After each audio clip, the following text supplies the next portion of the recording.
Hello everyone, welcome to my channel.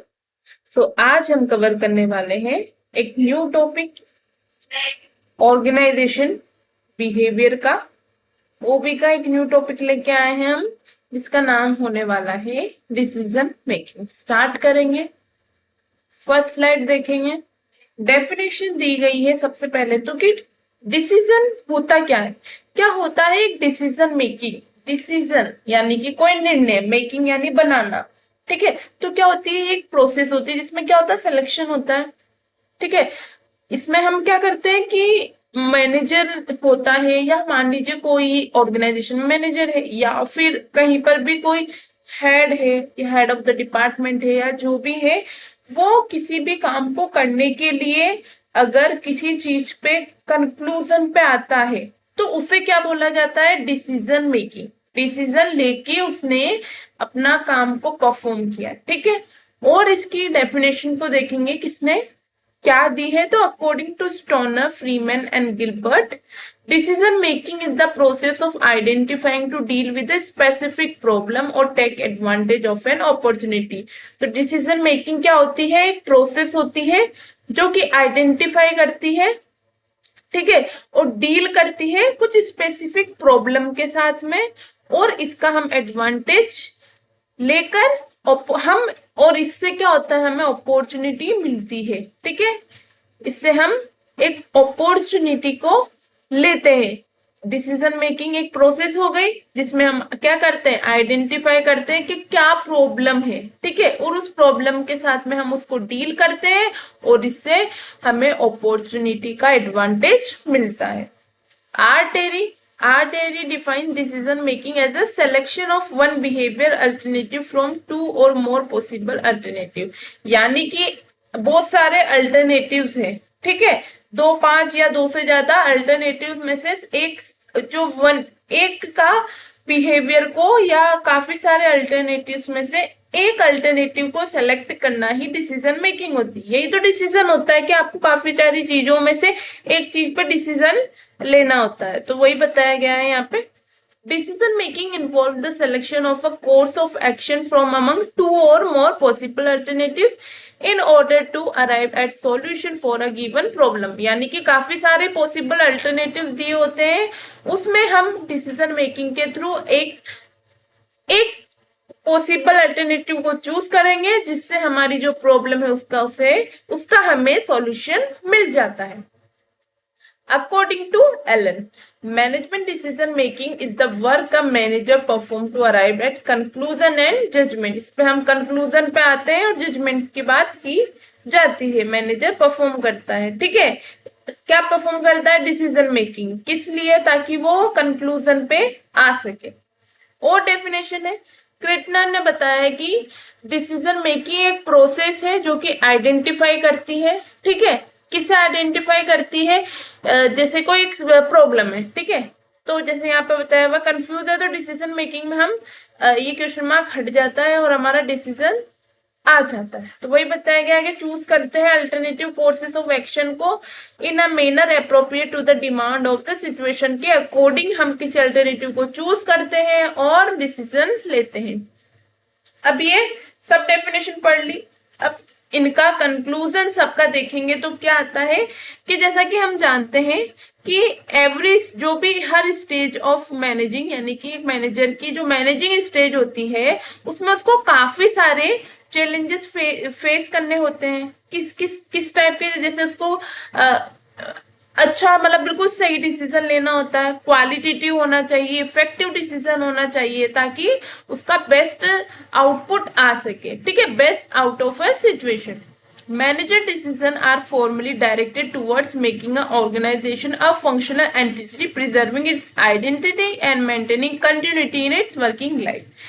जैसा कि हम जानते हैं कि एक मैनेजर जो होता है उसको अपनी जो मैनेजिंग प्रोसेस होती है उस हर स्टेज में उसको काफी सारी डिफिकल्टीज आती है, काफी सारे उससे चैलेंजेस देखने को मिलते हैं। जैसे कि उसके पास में चैलेंजेस है कि उसे सही डिसीजन लेना है, जो डिसीजन वो ले रहा है उसमें क्वालिटी होनी चाहिए, इफेक्टिव होना चाहिए। ठीक है, और इसी के साथ में उसको एक ऑर्गेनाइजेशन में एक ऐसा डिसीजन लेना होता है जो कि वो पूरी ऑर्गेनाइजेशन की जो एंटिटी है उसको प्रिजर्व करे, उसकी आइडेंटिटी को प्रिजर्व करे और मेंटेन करे वर्किंग लाइफ को। तो ये होता है डिसीजन मेकिंग। अब डिसीजन मेकिंग के कैरेक्टरिस्टिक्स क्या है वो देखेंगे। डिसीजन मेकिंग क्या है, एक इंटीग्रल पार्ट है प्लानिंग का। प्लानिंग कर रहे हैं हम तो हमें डिसीजन लेना होगा, तो उसी का पार्ट है ये decision making. It aims at choosing an appropriate course of action by weight and weeding out several available alternatives। काफी सारे alternatives होते हैं, उसमें से हम appropriate course of action को choose करेंगे। इसमें इन्वॉल्व क्या होता है, जजमेंट और डिस्क्रिशन ऑफ डिसीजन मेकर। ये एक्टिविटी है विद अ पर्पस, यानी कि इस एक्टिविटी को करने के पीछे एक पर्पस है। डिसीजन किससे क्या होते हैं, ये किससे बने होते हैं, ये solve problem, resolve crisis and conflict से मिलकर डिसीजन बने होते हैं, और ये क्या होते हैं, परवेसिव होते हैं। ठीक है, अब हम देखेंगे कुछ टाइप्स के डिसीजन होते हैं। ठीक है, तो सबसे पहले इसमें आता है प्रोग्राम डिसीजन। तो प्रोग्राम डिसीजन में बताया गया है कि ये कौन से डिसीजन होते हैं जो कि रूटीन एंड रिकरिंग प्रॉब्लम से बने हुए होते हैं, और इसकी रिक्वायर क्या होती है, इसके लिए application of a pre determined set of procedure, techniques and decisions rule. Programmed decision जो कि किससे रिलेटेड होते हैं, रूटीन और रिकरिंग प्रॉब्लम जो होती है। ठीक है, और इसके लिए क्या रिक्वायर होता है, इसके लिए रिक्वायर होता है कि कुछ pre determined set of procedures हो, टेक्निक्स और डिसीजन रूल्स रिक्वायर होते हैं इस टाइप के डिसीजन के लिए। जैसे कि इसमें प्रॉब्लम अराइज हुई तो क्या होगा, प्रिस्क्राइब प्रोसीजर जो कि अप्लाइड होगी और डिसीजन बन जाएगा। Decision rule permit busy manager to make routine decision quickly without going through a comprehensive problem solving procedure. इसके अंदर क्या होता है, मैनेजर फटाफट से क्विकली अपना डिसीजन ले लेता है क्योंकि सब कुछ प्री डिटरमाइंड होता है। ये क्या करता है, इनकरेज करता है लोअर लेवल मैनेजर को शेयर करने के लिए responsibility in terms of guiding and instructing worker for day to day activities. इसमें क्या होता है, जो लोअर लेवल मैनेजर्स होते हैं उनको ये इनकरेज करता है क्योंकि इसमें शेयर रेस्पॉन्सिबिलिटी वाली बात आती है। इसमें गाइड किया जाता है, इंस्ट्रक्ट किया जाता है वर्कर को, डे टू डे एक्टिविटीज के लिए हेल्प की जाती है, जो भी उनके बीच में ग्रीवेंसेस होते हैं वर्कर्स के बीच में उसको सॉल्व करने के लिए। ठीक है, फॉर प्रोग्राम डिसीजन ये अलाउ करता है हायर लेवल मैनेजर को कंसंट्रेट करने के लिए more on important non programme decision so the structure problem have to be first defined. ये क्या करता है, अलाउ करता है हायर लेवल मैनेजर को कि वो कंसंट्रेट हो जो नॉन प्रोग्राम डिसीजन है, जो कि इंपॉर्टेंट नॉन प्रोग्राम डिसीजन है उनकी ओर ज्यादा कंसंट्रेटेड हो वो, क्योंकि प्रोग्राम डिसीजन तो यहाँ पर इजीली हो रहा है क्योंकि सब कुछ प्री डिटरमाइंड है, तो इसलिए ये प्रोग्राम डिसीजन यूज किया जाता है। ठीक है, अब हम नेक्स्ट देखेंगे नॉन प्रोग्राम डिसीजन क्या होता है। नॉन प्रोग्राम डिसीजन वो होते हैं जो कि अपर लेवल के होते हैं। ठीक है, मैनेजर क्या करता है, इसमें मूव करता है। मैनेजर कहाँ मूव करेगा, इसमें मैनेजर मूव करता है, कौन सी स्लाइड आ रही है, इसमें मैनेजर मूव करता है ऑर्गेनाइजेशन हायरार्की यानी अपर लेवल पे मूव करता है वो। ठीक है, इसमें क्या होता है, the problem they confront become more unstructured that are new और unusual for which information is ambiguous and incomplete. Non programme decision क्या होते हैं, ये यूनिक होते हैं, नॉन रिकरिंग होते हैं, जो कि रिक्वायर होते हैं कस्टम मेड सोल्यूशन के लिए। That is why upper level manager delegate routine decision to their subordinates so that they can deal with more difficult issues। इसमें क्या होता है, मैनेजर जो होते हैं वो अपर लेवल की हायरार्की की और बात करते हैं। इसमें जो प्रॉब्लम होती है वो कन्फ्रंट हो जाती है और अनस्ट्रक्चर्ड होती है। ठीक है, और इसमें इंफॉर्मेशन भी होती है, जैसे कि प्रोग्राम में था ना इंफॉर्मेशन हमें इजीली मिल जाती है, इसमें ये नहीं है, इसमें इंफॉर्मेशन इनकम्प्लीट मिलती है। ठीक है, तो ये क्या होते हैं, यूनिक होते हैं और नॉन रिकरिंग होते हैं, जो कि जिसके लिए क्या रिक्वायर होता है, कस्टम मेड सोल्यूशन रिक्वायर होता है। ठीक है, ये अपर लेवल मैनेजर को डेलीगेट की जाती है। ठीक है, इसीलिए की जाती है ताकि सबऑर्डिनेट डिसीजन ले सके और वो डील कर सके मतलब काफी और ज्यादा डिफिकल्ट इश्यूज पे। इसके एग्जाम्पल के थ्रू देखेंगे कि नॉन प्रोग्राम्ड प्रॉब्लम्स होती क्या है। जैसे कि top management lays down the objective, top manager ने प्रिपेयर की स्ट्रेटेजी, प्लान एंड पॉसिबिलिटीज, ठीक है। इसी के साथ में issue necessary instructions for preparation of department budget procedure, control and coordinate the activity of all the department. ये कुछ ऐसी चीजें होती है जो कि प्री डिटरमाइंड नहीं होती है, इनकी इंफॉर्मेशन इनकम्प्लीट होती है। डिफरेंस के थ्रू देखेंगे कि क्या डिफरेंस है दोनों के बीच में, ठीक है। तो इसमें प्रोग्राम डिसीजन में प्रॉब्लम कैसी होती है, इसमें स्ट्रक्चर्ड होती है, ठीक है, और इसमें अनस्ट्रक्चर्ड होती है। मैनेजमेंट इसमें लोअर लेवल होता है, नॉन प्रोग्राम में अपर लेवल होता है। फ्रीक्वेंसी कैसी होती है, इसमें रेपिटेटिव और रूटीन होती है, क्यों, डेली बेसिस पे, और इसमें न्यू होती है, अनयूजुअल होती है। इससे इंफॉर्मेशन अवेलेबल होती है, इसमें इनकम्प्लीट होती है। गोल्स प्रोग्राम डिसीजन के क्लियर स्पेसिफिक होते हैं, इसके वैग्यू होते हैं। इसमें टाइम फ्रेम फॉर सॉल्यूशन इसमें फटाफट से निकल जाता है और इसमें लंबा रहता है, ठीक है। इसका सॉल्यूशन किस पे रिलाई करता है, प्रोसीजर, रूल एंड पॉलिसी पे, और इसका जजमेंट एंड क्रिएटिविटी के ऊपर। अब कुछ और डिसीजंस होते हैं जिसमें है स्ट्रेटेजिक डिसीजन। स्ट्रेटेजिक डिसीजन क्या होता है, ये क्या होता है, strategy is a deliberate search for a plan of action that will develop the business competitive advantage and compound it. The research is an iterative process that begins with recognition where you are and what you have now. The difference between you and your competitor are the basis of your advantage. ये एक strategy है जिसमें search किया जाता है, ठीक है। कुछ प्लान ऑफ एक्शन होते हैं जिनको सर्च किया जाता है ताकि बिजनेस का जो कम्पिटिटिव एडवांटेज है उसे डेवलप किया जा सके। इसमें क्या किया जाता है, इसमें डिफरेंस देखा जाता है आप में और आपके कंपटीशन के बेसिस पे, कंपटीटर होते हैं ना, उन दोनों के बीच में और डिफरेंस देखा जाता है, ठीक है। और इसका बेसिस क्या होता है, आपका एडवांटेज। इस लाइन को देखिएगा, स्ट्रेटेजिक डिसीजन क्या होते हैं, यूजुअली किसके द्वारा बनाए जाते हैं, इसमें भी टॉप लेवल मैनेजमेंट की बात होती है, जो कि इंपॉर्टेंट होते हैं और क्रिटिकल होते हैं सर्वाइवल के लिए, success and profitability of the organisation. जैसा देखा जाता है कि हर एक ऑर्गेनाइजेशन डिसीजन लेती है किसके throughout the day, that जो कि इम्पैक्ट करता है उनका आउटकम, ऑर्गेनाइजेशन का जो आउटकम होता है उसको इम्पैक्ट करता है जो भी डिसीजन अगर एक ऑर्गेनाइजेशन लेता है। तो डिसीजन इसलिए क्या होने चाहिए, सिंपल होने चाहिए, डिसाइड होने चाहिए किस पे कि आपने कौन सा काम किया, what to wear to work और whether to organise a meeting और नॉट, मतलब कि कैसा काम किया जाना चाहिए, क्या पहनना चाहिए और कैसे ऑर्गेनाइज की जानी चाहिए मीटिंग, सबको ध्यान में रखना चाहिए। तो स्ट्रेटेजिक डिसीजन क्या होती है, जो इम्पैक्ट करती है डायरेक्शन, किसकी डायरेक्शन को, ऑर्गेनाइजेशन की, are harder to make and are often the most important, ठीक है। अब इसके एग्जाम्पल देखेंगे, उसके थ्रू अच्छे से समझ आ जाएगा कि स्ट्रेटेजिक डिसीजंस क्या होते हैं। ये क्या होता है, selection of a product and process होती है, ठीक है। ये प्रोडक्ट की सिलेक्शन और प्रोसेस होती है जो कि जिससे क्या होता है, कैपेसिटी बनती है, प्लानिंग की होती है, सेलेक्ट होती है लोकेशन ऑफ प्लांट की, स्विच किया जाता है न्यू टेक्नोलॉजी की ओर, और ये टेक करती है ऑर्गेनाइजेशन को और अदर स्ट्रेटेजिक अलायंस को, जो कि किसके द्वारा लिए जाते हैं, हाई लेवल ऑफ मैनेजमेंट के द्वारा।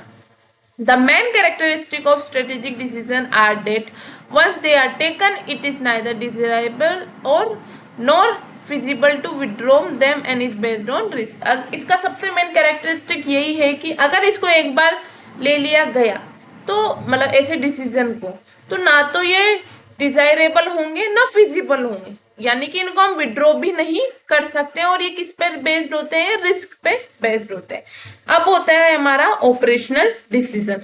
ऑपरेशनल डिसीजन क्या होता है, more formulation of strategic decision are not the guarantee of success of an organization unless until such decision are implemented by making many other operational or tactical decision such as production planning, quality control, cost control, inventory control।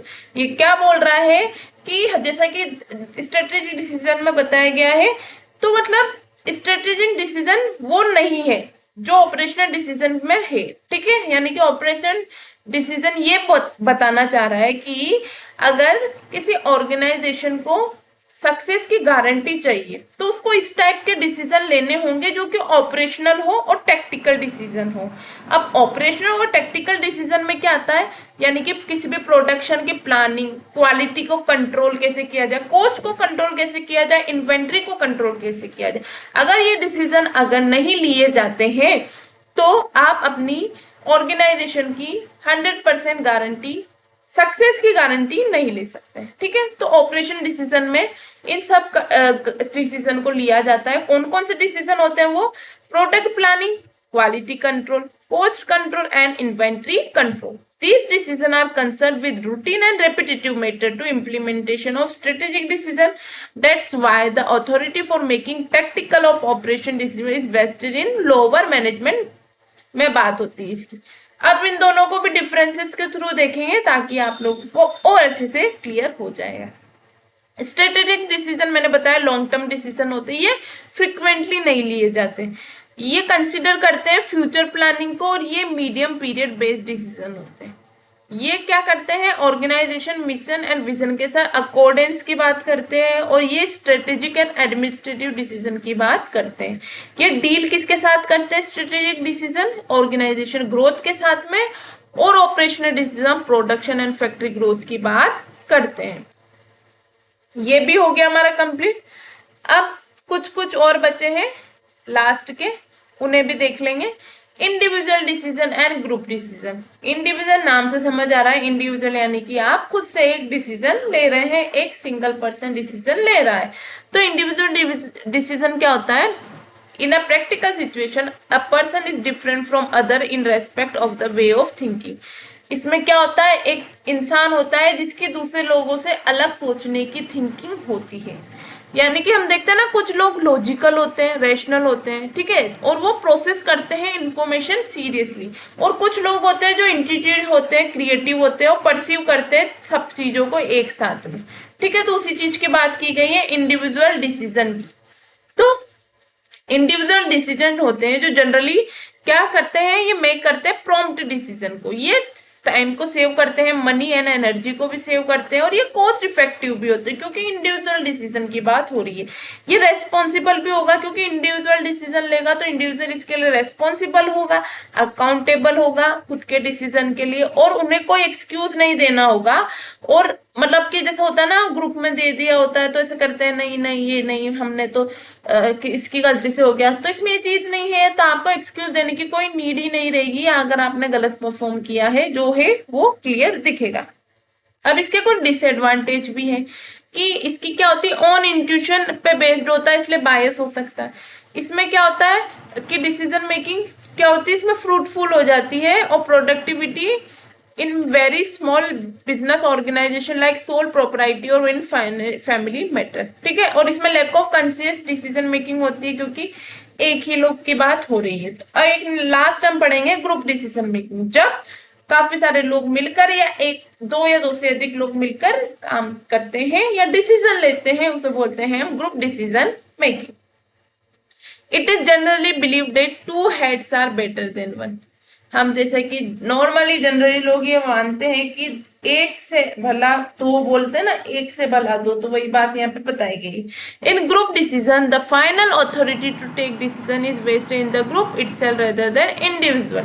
A group decision in which more than two people are participating, deliberating and developing an amicable solution to the problem। यानी कि group decision क्या होता है? जिसमें दो या दो से लोग अधिक लोग मिलकर पार्टिसिपेट करते हैं, अपना काम को बांटते हैं, अच्छे से उस काम को बोलते हैं ना एग्जीक्यूट करते हैं, डेवलप करते हैं किसी भी प्रॉब्लम के सॉल्यूशन को, उसे ही ग्रुप डिसीजन बोला जाता है।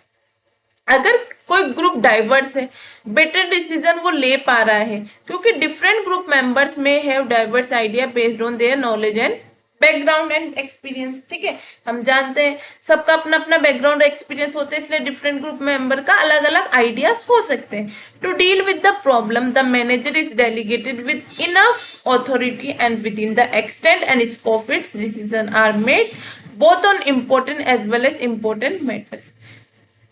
Whatever the power and authority they have, they can exercise it only through meetings which they make decision and मतलब इसमें हमें बताया गया है कि मैनेजर जो इसके अंदर क्या किया जाता है, प्रॉब्लम्स के साथ ही डील किया जाता है। तो मैनेजर होते हैं वो डेलीगेट कर देते हैं इनफ अथॉरिटी। ठीक है, मतलब सब लोगों को कुछ ना कुछ काम मिलता है तो सब कुछ डिसीजन लेते हैं, कुछ तरह का काम करते हैं, तो सब अपनी अपनी जगह पे इम्पोर्टेंट है, इसलिए यहाँ पे पावर और अथॉरिटी की बात की गई है। इसमें पावर और अथॉरिटी सिर्फ वही दिखाई जाएगी जब आप मीटिंग में किसी चीज का डिसीजन ले रहे हैं, ठीक है। तो such decision is generally taken in executive board यानी बोर्ड ऑफ डायरेक्टर और various committee formed for the purpose deciding on various matter. अब इसमें बताया गया है कि sometime involve subordinate to get their cooperation involvement in decision in a decision अलग है, ठीक है। Making in such subordinate may be more concern with the objective of their except. अब ग्रुप डिसीजन क्या होती है, इस टाइप में हो सकती है। Group participation in decision making, यहाँ पे क्या होता है, सुपीरियर शेयर करता है अथॉरिटी ऑफ डिसीजन अपने सबऑर्डिनेट्स को इन्वॉल्व करके। एक होता है ग्रुप डिसीजन मेकिंग, इसमें मेंबर और सबऑर्डिनेट मिलके शेयर करते हैं, सब मिलकर डिसीजन लेते हैं, अपना अपना ओपिनियन बताते हैं। तो इसमें क्या होती है, authority of decision making with chief executive के साथ में शेयर हो जाती। और एक लास्ट होता है वर्कर पार्टिसिपेशन इन मैनेजमेंट, इसमें क्या होता है, जो सुपीरियर होता है और सबऑर्डिनेट होते हैं वो शेयर करते हैं अथॉरिटी ऑफ डिसीजन किसके साथ में, अपने को वर्कर्स के साथ में, यानी कि वर्कर्स के साथ में ही जो जो मतलब मैनेजर और उसके सबऑर्डिनेट से जो एक ऑर्गेनाइजेशन के अंदर काम करने वाले वर्कर्स हैं उनके साथ में अपना डिसीजन शेयर करते हैं कि उन्हें भी पार्टिसिपेशन करवाया जाता है। तो ये था डिसीजन मेकिंग, जिसे हमने अच्छे से कवर कर लिया है। सो आई होप आपको मेरी वीडियोस पसंद आती है। अगर आपको मेरी वीडियोस पसंद आती है तो मेरे चैनल को लाइक करें, शेयर करें, सब्सक्राइब करें।